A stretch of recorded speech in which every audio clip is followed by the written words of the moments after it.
Hello everyone, welcome back to my channel. Before starting the video, please subscribe and keep watching for more details videos. Naomi Osaka knocks Coco Gauff out of US Open by targeting key weakness. Naomi Osaka knocks Coco Gauff out of US Open by targeting key weakness.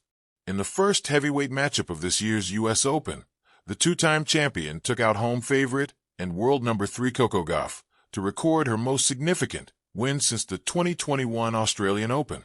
Osaka has longed for days like these since she returned to tennis at the start of the 2024 season, following the birth of her daughter. And on a warm afternoon on a packed Arthur Ashe Stadium, in front of 24,000 spectators and the watching world at home, she got the first of what could be many with the 6-3, 6-2 win. She hopes it'll be just the start at this tournament too, as in the 4 previous times Osaka has reached the quarterfinals of a major, she has gone on to win it. For Gauff, the defeat must have had an element of inevitability. She took the nuclear option of remodeling her creaky serve with biomechanics expert Gavin McMillan on the eve of her biggest tournament of the year. She then exposed herself in the first couple of rounds with a shot that was still very much a work in progress, but found enough to clamber over the line. She knew that this kind of process risked her being undercooked for the US Open, but it was a step she felt she had to take. "I don't think I had enough time to make that adjustment," Gauff reflected in her post-match interview. But there were no regrets. Gauff couldn't bear continuing to do the same things when she knew it was only leading to double faults after double faults and costing her matches. Short-term pain here would hopefully be for long-term gain. All of this background has made this a challenging and exhausting tournament for Gauff.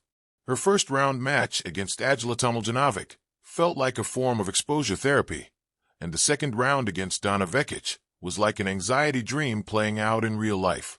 She wept on court against Vekic and later confirmed to Sky Sports that she had suffered a panic attack. So she would have been forgiven for feeling nerves ahead of such a massive match against Osaka, a player who thrashed her on this court 6 years ago when she was still only 15. So much has changed since then, and she did not look overawed on Monday. Instead, she was outplayed and a little exhausted from the psychodrama of the past 2 weeks. "I maybe was a little bit empty," Gauff said. Osaka, by contrast, fizzed with energy and looked determined to enjoy this from the very start. She nodded and smiled to herself when the players were called from the tunnel, relishing playing in such a big Grand Slam match for the first time in almost 5 years. "For me, the main thing I want to take away from this tournament is just smiling and having fun," Osaka said in her news conference. "I know in my first round I was too nervous to smile, and my third round match against Daria Kasatkina was just really not smiley at all. Going into this match, I just wanted to be grateful." She started the match with that mindset, breaking Gauff immediately and holding serve to love. For the rest of the match, Osaka relentlessly targeted Gauff's forehand and never erred from that strategy. It brought error after error and point after point, and everything Gauff tried to break the pattern. Heavy shots to Osaka's backhand, hitting inside and backhands from the middle of the court, did not do it often enough.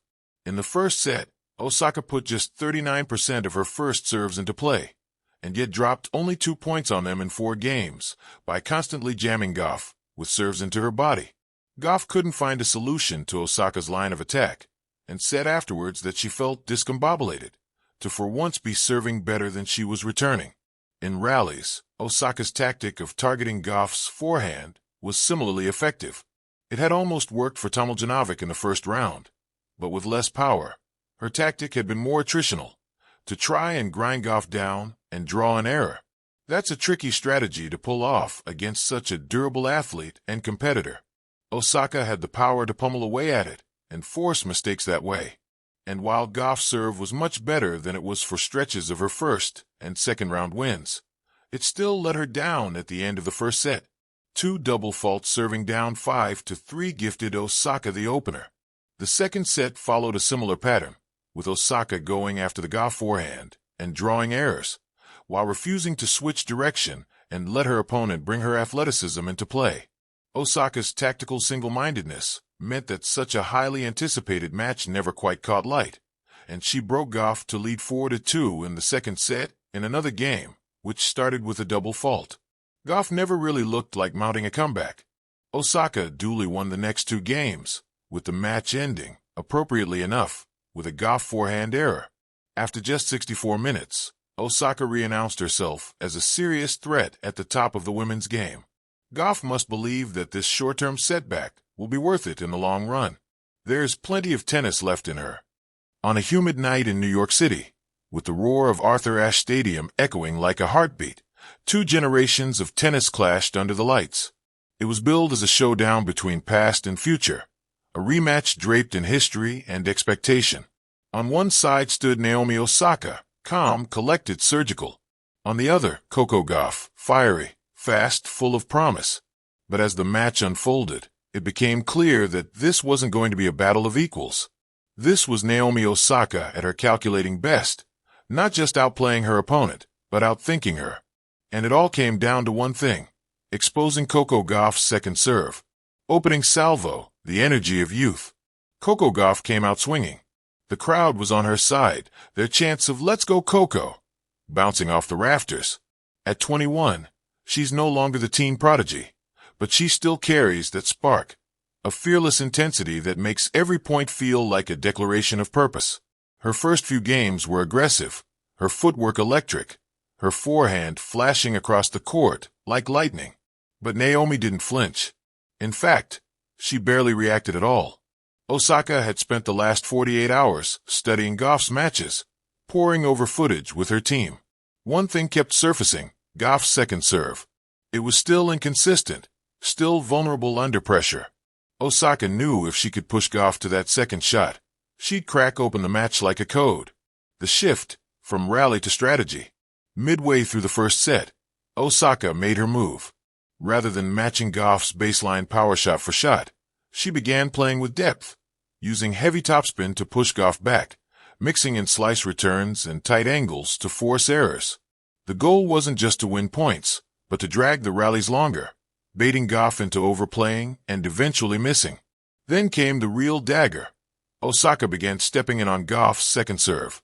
Instead of staying back, she crept closer to the baseline, crouching low like a panther ready to pounce. Her returns were fast, flat, and unforgiving.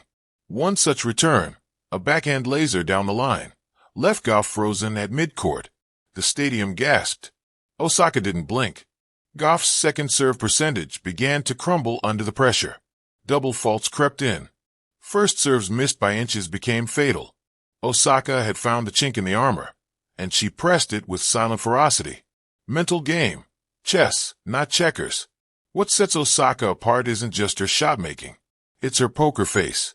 Every point, won or lost, is met with the same stoic expression, a kind of emotional invisibility that drives opponents crazy. Gauff, by contrast, wore her heart on her sleeve. After a long rally ended in a netted forehand, she muttered to herself, shaking her head. On the next point, she double-faulted. And just like that, Osaka broke serve. The match began to shift dramatically.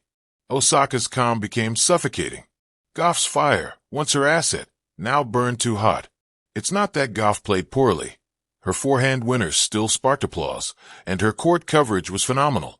But tennis at the highest level is as much about tactics and nerves as it is about talent. Osaka didn't out-hit Gauff. She outsmarted her. Second set, the art of pressure. With the first set in her pocket, 6-3. Osaka began the second set with a subtle gear shift. She increased her first serve percentage, dropped in a few well-timed aces, and began rushing the net just enough to keep Gauff guessing. And always, she went after the second serve. There was a sequence in the fourth game of the second set that defined the match. Gauff missed her first serve. The crowd held its breath. Osaka crept forward. Gauff tried to kick her wide. Osaka read it like a children's book and rifled a return deep to the corner. Gauff scrambled, got a racket on it, but Osaka was already at the net, putting away the volley with surgical precision. It was clean, controlled aggression, pressure with a purpose. Osaka wasn't just returning serves. She was writing a thesis on how to dismantle a rising star, a glimmer of resistance. To her credit, Gauff didn't fold. Down 2-5 in the second set, she raised her level. She fought off 2 match points with blistering down-the-line forehands and even managed to break Osaka to stay alive. The crowd, hungry for a comeback, rose to their feet. For a moment, it felt like we were about to witness the birth of another Gauff miracle. But Osaka snuffed it out. Serving at 5-4, she opened with an ace. Then a body serve. Then a slice out wide. 3 quick points. Match point again. One final second serve from Gauff landed shy of the tee. Osaka stepped in and hammered a backhand return deep into the backhand corner. Gauff lunged, hit the reply, and the ball sailed wide. Game. Set. Match. The numbers don't lie. Second serve points won by Gauff, 38%. Double faults, 6. Return winners by Osaka, 12. Unforced errors by Gauff, 28. First serve percentage, Osaka 74%. Osaka's strategy was clear, and her execution was nearly flawless. By relentlessly targeting Gauff's second serve, she turned every service game into a psychological battle, not just for points, but for belief. What this win means. For Naomi Osaka, this victory is more than just another tick on her U.S. Open resume. It's a statement that she's not just back, but evolved. Smarter, sharper, more dangerous than ever. For Coco Gauff, this loss isn't the end. It's a lesson, a reminder that raw talent and heart can take you far, but champions are made in the margins. That second serve she's battled with for years, it's now the single most important shot in her arsenal. She'll go back to the drawing board, no doubt.